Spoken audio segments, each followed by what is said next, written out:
Hello, my name is Shreyans and welcome to Thinking Illustrations, where I try to share my thought process about illustrating the different ideas, concepts, learnings, and experiences that I have had. This time around, I want to share about privileges. Now, privilege is one of those topics where different people have entirely different understandings, right? There are some people who don't even understand what privileges are. They refuse to accept that privileges exist, which might be also an indication of them being privileged. Versus, on the other hand, you have people who are being reminded on a daily basis that they are lesser than other people, right? Now, privileges can exist in a variety of forms, and discrimination could exist due to a variety of reasons. But what I really wanted to do is to break it down at the most fundamental level. So when I started learning illustrations, I this was also one of the topics that I was trying to understand, that what do privileges mean and how do they impact our life, right?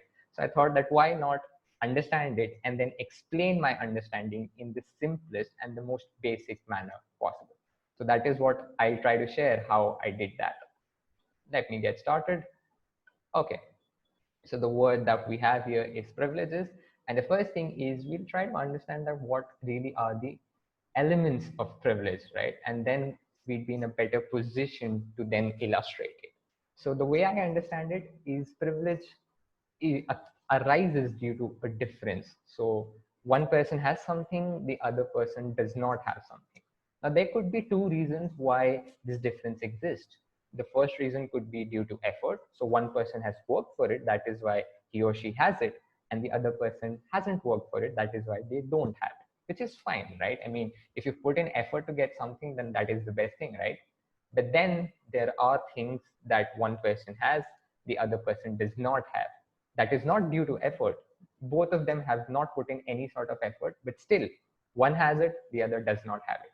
And how can that happen? That can only happen by the accident of birth. So that is why what privilege actually means to me. Privileges are what you have that other people don't by accident of birth.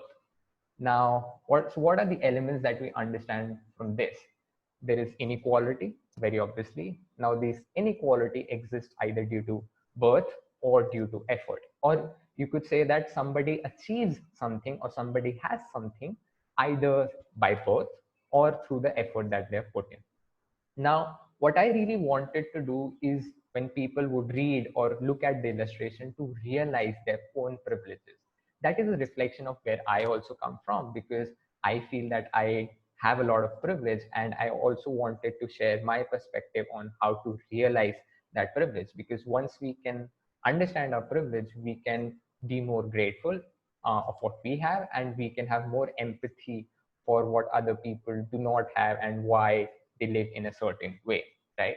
And in order to make someone realize their privilege, what was very important for me was to show a similar outcome, right? Is that both people are going to achieve the same thing, but one person is going to do the bulk of the work while the other person will have a lot of things already done for him or her.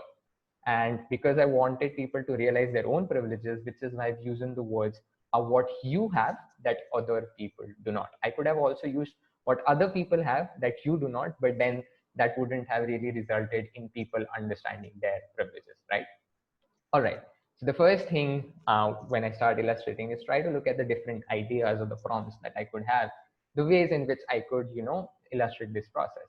So the different prompts that I had in my mind while I was trying this was a hierarchy or a pyramid, right? Which are fairly obvious, when you're trying to show some sort of inequality or some sort of structure or some sort of ranking where who's above, who's below, right? The other thing could be a head start. So head start is basically, probably like you're running a race, a 100-meter race. You're already standing at 50 while the other person has to start from zero, right? So that could be one of the ways. And the final one was ticking boxes, where you have this, so you tick that box, you work for this, so you tick that box. Now, I chose to go ahead with ticking boxes, and I'll explain in a bit why I went ahead with that, right? So this is the first thing that I came up with. Now, as you can see, this more than any sort of achievement or having something, this looks like a to-do list, right? With the boxes neatly stacked on top of each other. and that doesn't really give any sort of idea of achieving something or not. So I thought that instead of having these stacked on top of each other, why don't we build a sort of a staircase, right? So that this is what you're trying to achieve. This can show progress. In sort of a way, this can also show a hierarchy or pyramid, because this is one side of it or one slant line of it, right? And you're basically growing and you're achieving one good thing after the other, right? So you're starting from the bottom and then you're achieving one thing after the other. So what is the process that I followed till now? We've done two things. One is we've used tick boxes and we've used a stair-like structure, right? Not a stacked or a straight-like structure. So this is what I have till now. Now I have to do two things here. First, I have to show the difference between what you've worked for and what you already got. So which can be translated to, effort and worth.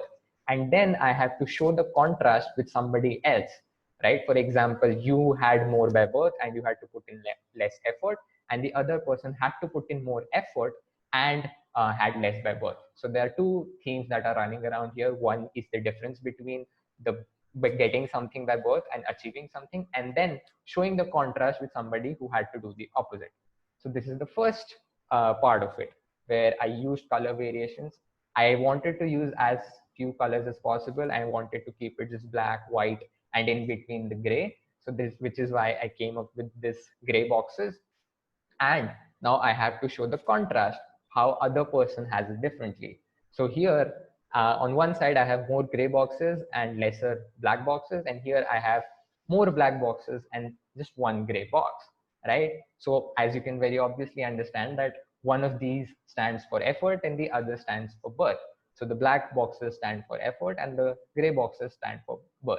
Now, why did I choose some sort of color variation and why gray specifically? One of the reasons is that if you've noticed that a lot of places where you can't do something, for example, when you're filling a form, but you don't have to fill that particular field or something like that. So areas are grayed out, right? Now, this is sort of counterintuitive, but I picked up an idea from there, and I thought that, okay, this is already grayed out. So which means this is already been given to you, and you have to put in your effort to, and in sort of the black color, you have to put in your effort and you have to tick those boxes.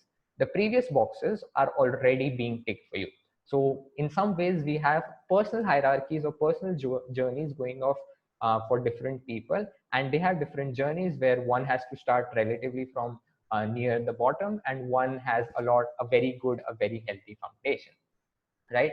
So we've used color variation, and then I've used stickers of effort and birth in order to showcase that what each color means, right? Now, so this is all that I did. And before I show you the final design or final illustration, I also want to talk a little bit about the different alternatives or the different ways in which I could have presented this and why I chose to do it in a certain way, right? So I could have gone with empty boxes or crosses, or I could have stacked them instead of slanting them or staircasing them, and I could have gotten away with the tickers. So I think the reason for going away with the stair-like structure and not stacked structure, I've already explained that, because I felt that was not communicating it clearly, and stairs are also in a way showing growth, or they're also showing going upwards or progressing or something like that. Now, why did I not use empty boxes? The reason for that is, I talked about at the beginning, is I wanted to show achievement. I wanted to show completion, right? And that cannot be shown through empty boxes, right?